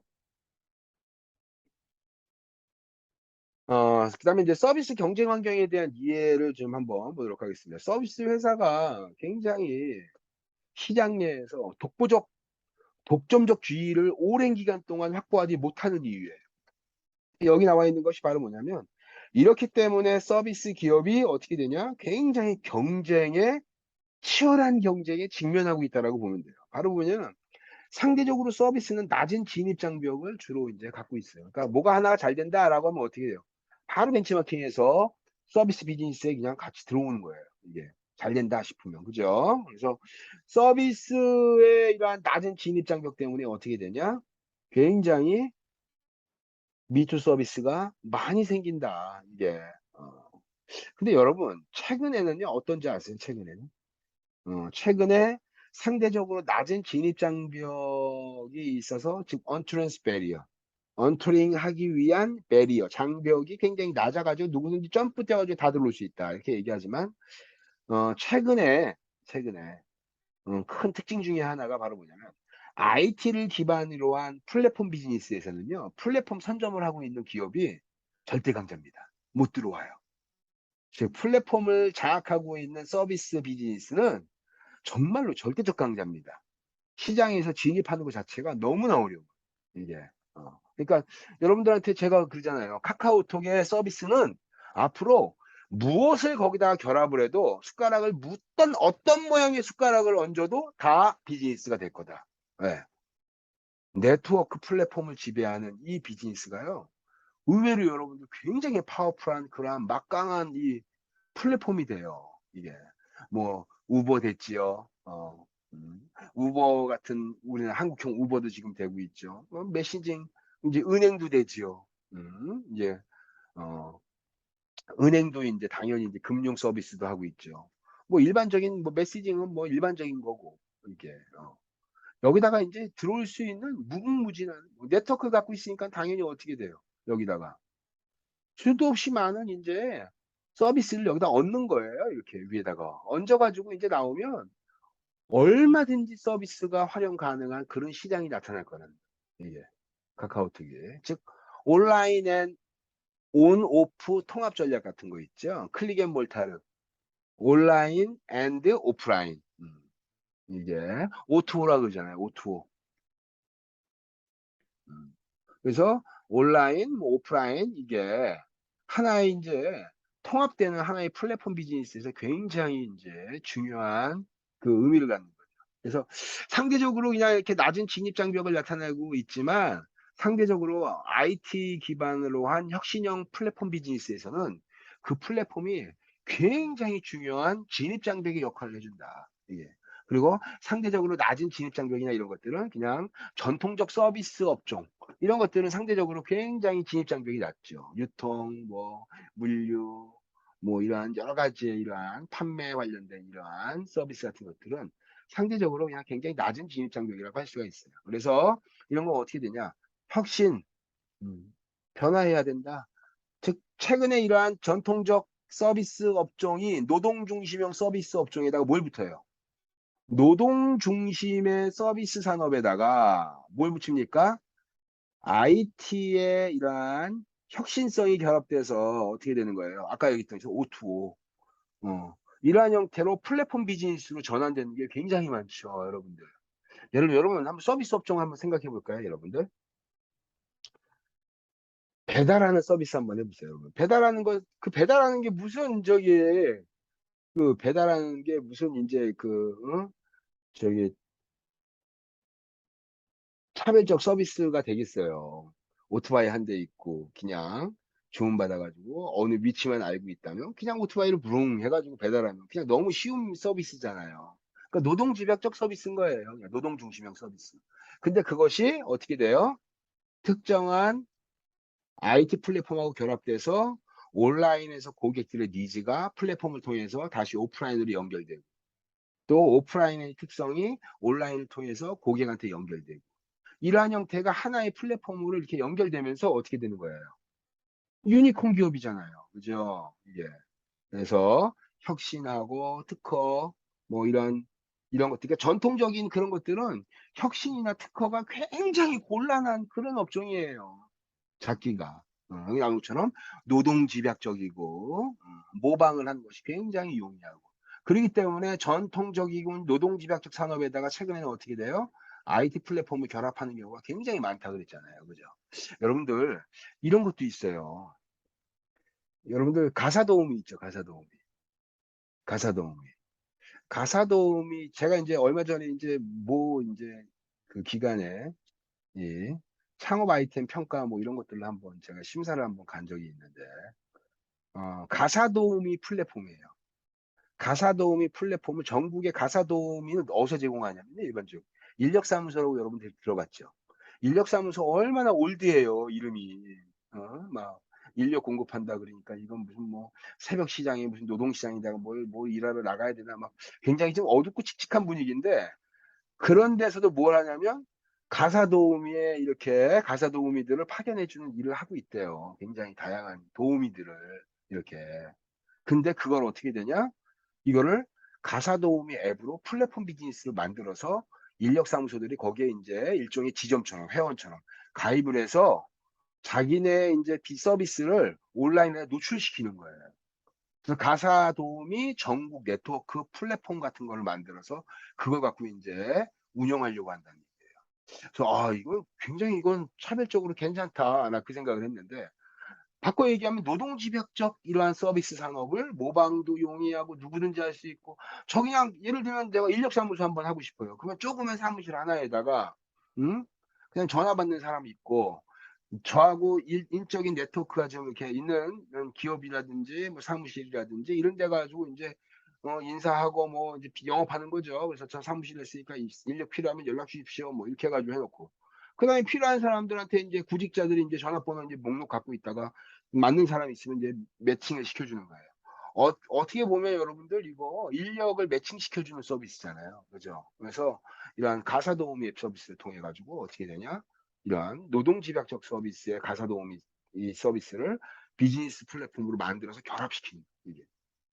이거는 뭐 여러분들 정말로 이게 아주 좋죠, 이런 것들이. 그죠? 그래서 여기 나온 것처럼 노동집약적으로 이렇게 낮은 것들은 낮은 노동집약적으로 이렇게 혁신성이나 이러한 특허를 보존하는 것이 쉽지 않은 그런 업종들은 상대적으로 굉장히 노동집약적인 집중적으로 운영되기 때문에 쉽지 않다, 이게. 그래서 이러한 것들은 어떻게 되냐. 뭐 폴리네시아의 클럽메드 여러분이 한때 굉장히 유명한 리조트였죠. 휴양지 리조트 클럽메드. 이게 아름다운 해변가에서 휴양지 쫙 해 가지고 이렇게 하는 거. 그러니까 바꿔 얘기하면 여러분들 이 클럽메드는 인제 전 세계의 이러한 그 뭐냐면은 저기 차별화되는 어떠한 특정한 지역에다가 이렇게 쫙 휴양지에다가 이렇게 그 리조트 타운을 만들어 가지고 인제 이용하게 하는 그런 휴양지처럼 상대적으로 이렇게 노동집약점이나 이런 것들은 좀 경쟁이 좀 떨어져 있는 음 외진데라든지 뭐 이런 형태로 운영한다든지 그렇지 않으면은 무슨 뭐 프랜차이즈 체인처럼 규모의 특성을 기른다든지 그런 형태 이런 것들이 다 복합적으로 연결되어져 있는 그러한 측면이라고 볼 수 있어요. 규모의 경제에 대한 기회가 조금 아까도 얘기했지만 이러한 영세 업체들은요. 어떻게 보면 여러분들 이렇게 해요. 피자집인데 동네에 저가로 판매하는 피자집인 거야. 브랜드도 예를 들면 뭐 송강석 피자야. 동네에 하나밖에 없어, 우리 동네 하나. 그래서 가격도 상대적으로 이러한 저기 유명 대기업 프랜차이즈 유명 피자 가격에 비하면 굉장히 저렴하고. 그래서 동네 바로 앞에 있는 조그만 피자집 이런 것들. 그런 기업은요. 규모의 경제에 대한 기회가 상대적으로 적어요. 규모의 경제가 됐다는 얘기는 전반적인 코스트가 굉장히 어떻게 돼요? 높게 책정되는 거예요, 이게. 그러니까 반대로 인제 규모의 경제 같은 경우에는 대량으로 매입하고 대량으로 맛을 표준화시켜서 프랜차이즈 같은 거 이렇게 만들어서 운영하게 되면 상대적으로 이러한 소점포에서 운영하는 것보다 상대적으로 이점이 있죠. 그죠? 이게. 그래서 여기 나오는 것처럼 규모의 경제에 대한 기회가 상대적으로 적기 때문에 이거는 그러니까 각계전투하는 거야. 조그만 점포 하나하나씩. 그런 것들은 어떻게 되냐. 프랜차이즈 회사 해 가지고 규모의 경제 만들고 뭐 이렇게 큰 시장에다가 진출해 가지고 그것이 이제 오프라인의 어떤 프랜차이즈 점포들하고 연결될 수 있는 그런 뭐 아마존에서 그러니까 예를 들면 제가 조그만 온라인 사이트에다가 그러니까 아싸다닷컴, 와싸다닷컴 이런 점포 하나 만들어 가지고 온라인 쇼핑몰 운영해 봐요. 거기 누가 찾아오겠어요. 그죠? 근데 어떻게 합니까, 내가? 아마존에다가 입점하고 있는 거야. 11번가, 네이버 쇼핑몰 이런 데다가 내가 거기다가 마이크로 저기 스토어 조그만 점포 하나 내 가지고 검색하면 상위에 올라오게 이렇게 마케팅도 하고 하면서 집어넣으면 어떻게 돼요? 그 규모의 경제의 특성을 제가 볼 수 있게 하는 거죠. 그죠? 그래서 그러한 형태. 이게. 그다음에 수요의 불규칙성. 수요 발생 이게 소규모고 영세하고 규모적 특성이 작기 때문에 수요의 불규칙성이 발견되는 이게 관리가 어려운 거예요. 이게. 수요의 변동성이 크기 때문에 효율적인 자재 관리와 수요 관리가 어려운 거죠. 그렇기 때문에 어떻게 해야 되냐? 안정화시키는 거예요. 규모가 일정 부분 돼야 된다는 얘기예요. 이게. 어. 뭐 소규모 기업이고 규모가 작고 뭐 이런 것들 어떻게 되냐? 프랜차이즈로 상당 부분 해결된다. 맥도날드, 뭐 메리어트 호텔처럼 뭐 제품을 대체하는 제품 혁신이 서비스를 어떻게 되냐? 제품 혁신이 서비스를 대체한다. 서비스가 예전 같은 경우에는 제품의 이런 유형적 특성 빼고 거기다가 서비스의 무형적 특성이 결합돼 가지고 제품과 서비스가 이렇게 어우러지게 이렇게 이제 만드는데 최근의 것들은 인제 바로 뭐냐면 제품이 IT를 기반으로 해서 확장되는 거예요, 확장. 굉장히 확장되기 시작하면서 너무나 인제 뭐 그러니까 삼성전자가 말한 그 재밌는 삼성전자의 가전사업본부의 사장이 얘기한 인터뷰의 내용이 되게 중요합니다. "나보다 나를 더 잘 아는 냉장고. 나보다 나를 더 잘 아는 TV. 이것을 우리가 만들려고 한다." 왜? 당신이 TV를 보고 당신이 음식을 먹는 냉장고를 운영하는 그러한 특성을 어떻게 되냐? 인공지능 빅데이터가 인지해서 그거에 맞게 어떻게 돼요? 서비스를 제공하는 거예요, 이게. 그러니까 이런 형태가 이게 인제 너무나 인제 서비스 인제 제품 혁신이 서비스까지도 포함하면서 제품의 기능적 특성이 예전에는 예를 들면 세탁기가 세탁을 눌러 가지고 세탁기를 눌러서 내가 빨래 넣고 세제 넣고 뭐 해서 이렇게 세탁기 하는 단순히 돌아서 때를 뺀다라는 측면이 굉장히 강한데 이제는 어떻게 돼요, 여러분들? 세탁기하고 건조기가. 이게 옷감을 집어넣으면 내가 판단하는 게 아니라 세탁기가 판단해서 세제량과 이거의 세탁기의 이 빨래 회전의 강도를 조절하고 자기가 옷감의 특성을 이해해서 돌려준다는 거예요, 이게. 그러니까 너무나 이게 인제 제품이 인제 서비스가 확장이 되면서 좋아지는 거예요. 예를 들어 볼까요? 여러분 사람들이 좋아하는 음악을 틀어 주는 DJ가 있어요. 그죠? '아 야 이 음악 저 DJ 진짜 선곡 능력 최고다.' 촤 이렇게. 근데 요즘은 어때요, 여러분? 대표적으로 한번 예를 들어 볼까요? 옛날에 우리나라도 그 비슷한 게 있었어요. 밀크라고. 어 밀크 여러분 기억할지 모르겠지만 일방적으로 원웨이로 이렇게 방송을 내보내 주는 거예요. 판도라라고도 있어요, 판도라. 판도라 음악 라디오. 이게 왜 라디오냐면 공급자가 일방적으로 음악을 틀어 주는 거예요. 그러니까 여러분 예를 들어 보세요. 제가 음악을 듣는데 사람이 틀어 주는 것이 아니라 인공지능이 틀어 주는 거예요. 그래서 내가 판도라 음악을 듣는데 판도라의 음악에서 내가 예를 들면 이렇게 돼요. 갑자기 내가 아침에 출근하면서 라디오로 판도라 음악을 딱 그거를 앱을 실행해서 인제 음악을 듣는 거예요. 듣는데 내가 고르는 게 아닙니다, 여러분들. 내가 거기다가 만약에 예를 들면 뭐 저기 마이클 잭슨 해 가지고 이렇게 팝을 딱 이제 이렇게 조회를 했어요. 그러면 마이클 잭슨하고 굉장히 유사한 형태의 팝의 노래들이 그냥 선곡돼서 나오는 거예요, 선곡돼서. 선곡돼서 쭉 나와요. 그럼 내가 그 선곡대에서 나와 있는 그 노래에 대해서 내가 평가를 하는 거예요. "Very good." "좋아요, 좋아요, 좋아요." 그러다가 어떤 노래 나오는데 내가 스킵 넘어가 다음으로. '아 이거 듣기 싫어.' 스킵. 갑자기 막 마이클 잭슨 노래 나오다가 하드락의 그냥 비트 강한 어떤 음악이 딱 나와요. 그러면 스킵 넘어가 딱.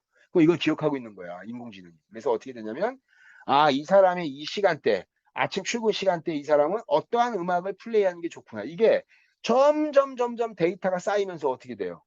나보다 나의 음악 취향을 인공지능 AI가 딱 앱을 플레이 시켜주면 그 시간대에 맞춰서 내가 과거에 했던 행태의 패턴이 쭉 리마인드 돼가지고 그런 류의 음악을 일방적으로 틀어줘요, 나한테. 이게. 들으면 들을수록 음악의 취향이 내가 좋아하는 것들로 알짜로 이렇게 딱 짜여지겠죠. 그죠? 이제. 그것도 마찬가지예요. 서비스가. 이렇게. 그래서 제품이 이제 서비스를 대체하는 형태로 제품 안에 상당수의 편의성을 또는 이용자의 불편함을 제거해 주기 위한 제품의 기능적 확장이 이루어지면서 서비스의 상당 부분이 대처가 되는 거죠. 이게. 그래서, 그러니까 제품의 서비스화, 이게, 서비스의 제품화, 이런 것들 있잖아요. 그래서 뭐 서비타이제이션, 뭐 프로덕티제이션, 서비스의 제품화, 그다음에 제품의 서비스화 이런 것들이 융복합되면서 굉장히 다양한 형태의 변화가 많이 나타나고 있다. 이게 뭐 고객 충성도, 뭐 충성 고객 기반으로 진입 장벽 구축해가지고 우리의 핵심적인 거를 재구매해주고, 계속해서 이용해주는 충성 고객을 대상으로 이렇게 쭉 하는데 어떻게 돼요? 매력적 대안이 존재하기 전까지, 그죠? 매력적 대안에 대한 경험과 어떠한 걸 알고 있게 된다면 그쪽으로 스위칭 될 수 있는 거예요. 그거를 막으려면 어떻게 되냐? 이 대응하는 방법이. 자동 주문 단말기 같은 걸 설치하는 거죠. 그래서 자동으로 매달 29일에는 어떻게 돼요? 자동 발주가 이루어져서 주문되게. 이렇게. 근데 그것도 규모적 특성이 일정 부분 되는 데서 이렇게 되지. 영세하거나 소규모 점포에서는 그렇게 하기가 사실은 수요의 불확실성이 존재하니까 쉽지는 않겠죠. 그죠? 이게 뭐 퇴출 장벽, 뭐 가족 고용을 뭐 목적으로 한다든지, 뭐 직무 만족감을 뭐 주는 취미나 뭐 낭만적 유혹이라든지 뭐 이렇게 나왔지만 사실은 이게 바로 뭐냐면 어 소집단 점포이기 때문에 주변 동료나 나의 친한 가족이라 나하고 같이 생활하는 가족이라든지 그다음에 인제 예를 들면 이런 거죠. 뭐 여러분 할리 데이비슨 있죠, 할리 데이비슨. 할리 데이비슨의 모터사이클 매니아예요. 그래서 이 할리 데이비슨의 클래식한 이 모터사이클을 즐기는 사람이 뭐 그 사람들은 어쩔지 모르겠지만 막 1960 년대, 70 80년대 나왔던 할리 데이비슨의 모터사이클을 지속적으로 이걸 튜닝하고 모터를 고쳐서 쓰는데 문제는 할리 데이비슨 본사 입장에서 한번 생각해 보세요. 신모델은 계속 나오는데 할리 데이비슨의 올드한 모델의 부품들을 지속적으로 공급해야 되는 공급자의 괴로움이 있는 거예요. 그죠? 아, 요즘에 저 모델이 이제 생산도 안 되는데 계속해서 저기 안에 있는 무슨 뭐 A형 밸브 모델, A형 밸브 뭐 튜브 뭐 이런 부품들을 지속적으로 구매하고 싶다고 나오는 거예요. 근데 그 사람들이 굉장히 충성도가 높아. 이 사람들이. 그러니까 어떻게 할 수가 없어. 그렇다고 해서 이 사람도 공급 안 할 수도 없는 거고. 공급을 하다가 나중에는 어떻게 했냐면 튜닝을 할 수 있는 비즈니스를 아예 오픈하는 거예요. 바꿔 얘기하면 어떤 모델의 어떤 부품이 65년도에 나왔던 70년에 나왔던 할리 데이비슨의 어떤 뭐 나사하고 정확하게 일치한다. 이러한 온라인에서의 튜닝 샵이라든지 전문가의 지식을 연결시켜 주는 거예요, 이걸. 어. 그렇게 하다가 나중에 어떻게 자기들이 튜닝하다가 그걸 인제 어떻게 돼요? 그 취미가 직업이 돼 버려요. 할리 데이비슨의 모터사이클을 굉장히 좋아하는 사람들이 그것을 유통시키고 튜닝하고 그 안에 필요한 부품들을 조달해서 가공해서 만드는 그러한 비즈니스를 해요. 이게. 그래서 굉장히 어떻게 돼요? 특수한 고객들, 자기 취미를 인제 직업으로 해서 서비스를 하고 그 오토바이 모터사이클 하나 고치려면 그 점포에 와서 부품 조달받고 운영하는 그런 사람. 연구하고 해 가지고. 취미가. 그래서 인제 그렇게 인제 하는 사람들은 사실은 인제 수익보다는요. 그 사람들은 그거 왜 할까요? 즐거우니까 하는 거예요. 그냥 정말 즐거우니까 이게. 어. 그래서 그냥 돈이 안 돼도 그거랑 같이 이렇게 일하고 하는 것들을 굉장히 인제 그러니까 바꿔 얘기하면 돈은 안 되지만 내가 취미고 굉장히 나한테는 굉장히 즐거움을 주고 내가 거기서 일하는 건 굉장히 나한테 업무적으로나 직무를 수행한다는 측면에서 만족감을 주기 때문에 어떻게 되냐. 그런 것들을 비즈니스 입장에서 본다면 어떻게 돼요? 좋은 건 아니죠. 그죠? 그런 서비스 업종 같은 것들이 서비스를 제공하는 회사들이 의외로 그렇게 된 기업들이 많다는 거예요. 예. 그러니까 사실은 비즈니스가 안 돼. 비즈니스가 안 돼. 그래서 돈을 못 벌어. 그럼에도 불구하고 저기에 내 취미가 있고 내가 저거 일하는 거 좋아하니까 계속 그 서비스 하고 있는 거예요. 그 서비스 숍 운영하고 있고 거기서 자기 어떤 인생의 만족감을 찾고 있고 그럼 어떻게 해야 되냐? 수익을 낼 수 있게 수익 모델을 만들어줘야 된다. 이게. 그래서 당연히 이제 그런 산업으로서 이제 바꿔줘야 되는데 그 제대로 안 된다는 얘기예요. 이것뿐만 아니라 여러분들 최근에는 서비스 업종이 바로 가장 근본적 문제는 지식 기반형 서비스로의 전환이에요. 여기에 상당수의 많은 것들이 다 어떤 거냐면 하나로 딱 집약돼요. 요걸로 집약됩니다. 다. 혁신이 어렵고 특허 내는 거 곤란해. 그 다음에 대부분의 이러한 서비스들이 노동 집약적 서비스이기 때문에 어떻게 되냐? 굉장히 이제 변화에 직면하고 있는 거예요. 그걸 뭐로 바꿔요? 노동 집약적 서비스에서 뭐로 바꿔야 되냐? 지식 기반형 서비스로 바꿔야 되는 거예요. 이게. 이게 너무나 중요한 이제 서비스 산업의 변화의 한 축입니다. 즉, 사회를 어떻게 되냐? 노동 기반형 서비스, 노동 집약적 서비스에서 지식 기반형 서비스로 전환되면서 경제와 사회가 발전하고 있는 거예요. 이게. 우리 예전에 한번 봤잖아요. 파키스탄이나 인도가 어떻게 해요? 서비스 업종의 비율, 이거 굉장히 높다 그랬죠. 그죠? 거기서 말하는 서비스는 어떤 거예요? 노동집약적 서비스예요. 뭐 인력거, 무슨 뭐 배달하는 거, 뭐 이런 상당수의 그러니까 제조 기반이 약하기 때문에 상당수가 농사를 짓거나 그렇지 않으면 생산 시설로 가야 되는데 제조 기반이 약하기 때문에 어떻게 돼요? 상당수가 농사 짓는 거 외에는 그냥 노동집약적 서비스로 가는 거예요. 예. 근육을 기반으로 하는. 예. 그러니까 그러한 산업에서 어떻게 돼요? 금융산업이라든지 IT라든지 어떠한 파괴적인 그 변화를 일으키는 IT 지식 기반형 서비스로 많이 변화되고 있는 게 OECD의 선진 주요국의 서비스 산업의 발전 과정이에요. 이게 노동 집약적 서비스에서 기술 집약적, 그다음에 어떻게 돼요? 지식 기반형 이렇게. 그래서 그러한 형태의 측면으로 본다면 노동집약적 서비스가 직면하고 있는 상당수의 많은 문제점이 여기서 이제 언급되고 있는 거죠. 그래서 여러분들 여기 나온 것처럼 경쟁적 서비스 전략에 대한 것들을 여러분들이 한번 보도록 하겠습니다. 이게 경쟁적 서비스 전략이요. 여러분 이거 저기 마이클 포터가 제시했던 이게 전략의 대가죠. 전략의 대가입니다.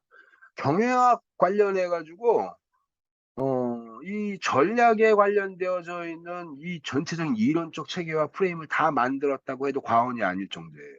그래서 경영 전략의 이 대가 마이클 포터, 이 마이클 포터가 만들었던 이 본원적 전략의 특성을 한번 보도록 하겠습니다. 우리 이 본원적 전략에 대한 특성을 배우기에 앞서서요, 여러분들 우리 전략의 전개라는 거를 한번 우리 생각해 봅시다. 전략의 전개.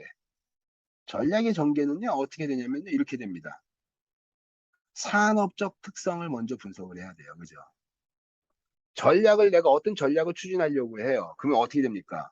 내가 속해져 있던 그 산업, 특정한 산업의 특성을 분석을 해야 되죠. 그죠?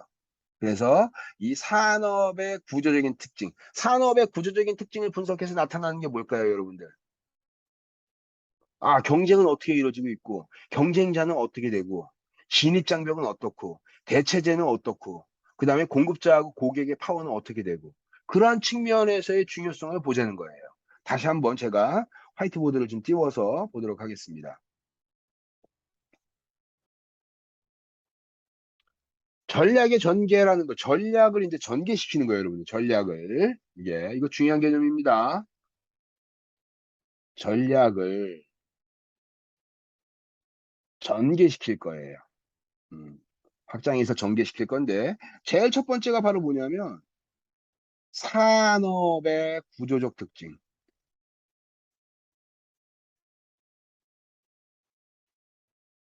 산업의 구조적인 특징을 분석하는 것이 굉장히 중요합니다. 산업의 구조적 특징이니까 여러분들 어때요? 산업의 구조적 특징이니까.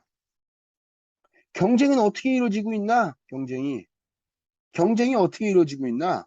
자, 진입장벽은 어떻게 되지? 진입장벽은 어떻게 만들어지는 거야, 지금?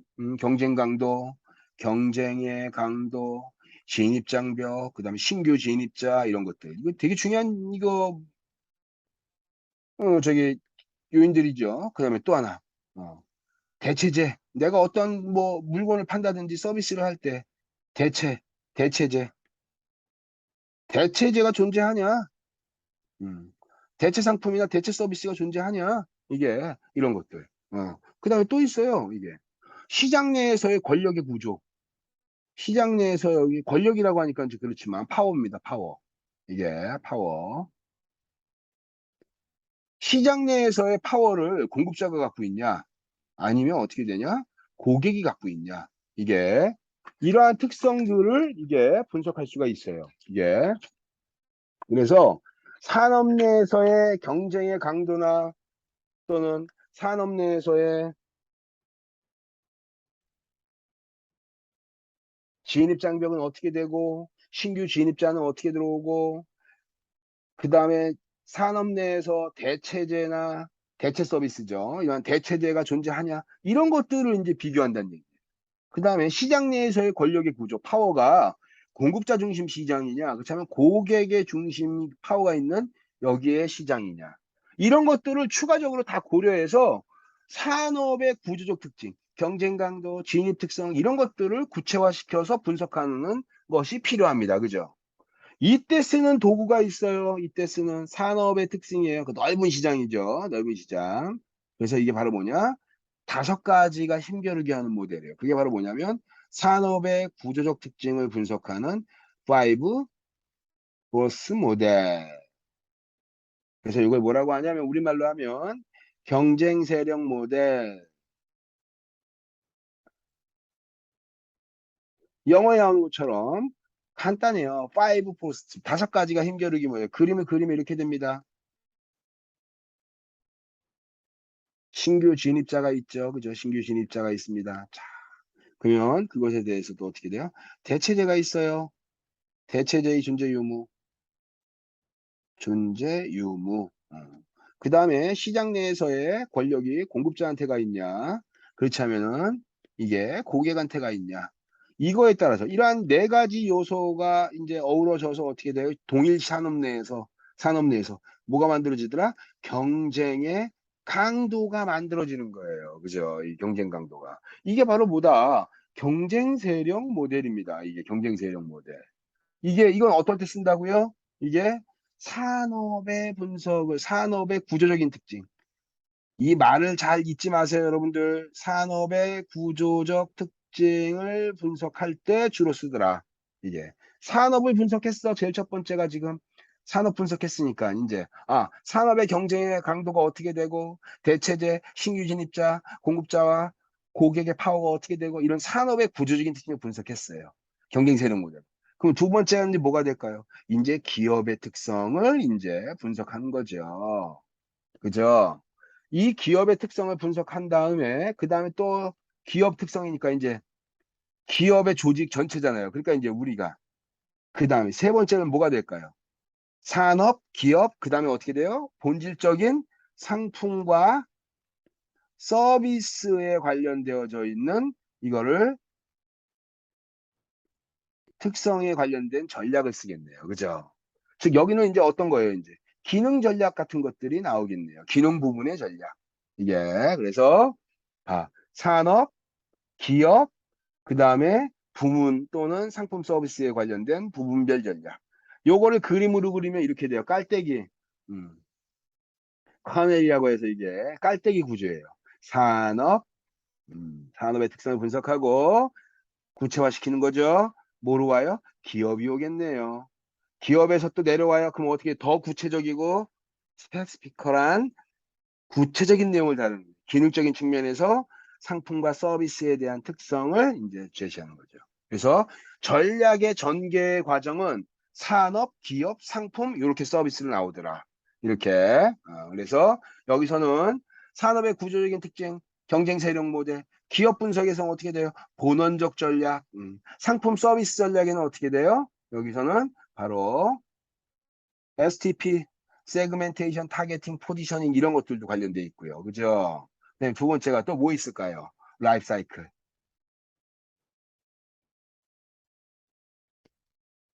라이프 사이클.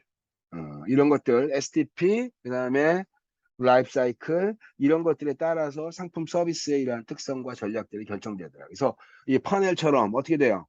어, 산업에서 기업에서 상품 서비스의 기능적 특성으로 구체화되는 거예요. 점점 세세하게. 그래서 기업의 이제 특성에서는 여기가 본원적 전략의 특성이 이제 이렇게 나오겠죠. 그죠? 이게 그래서 산업, 기업, 그 다음에 상품 서비스.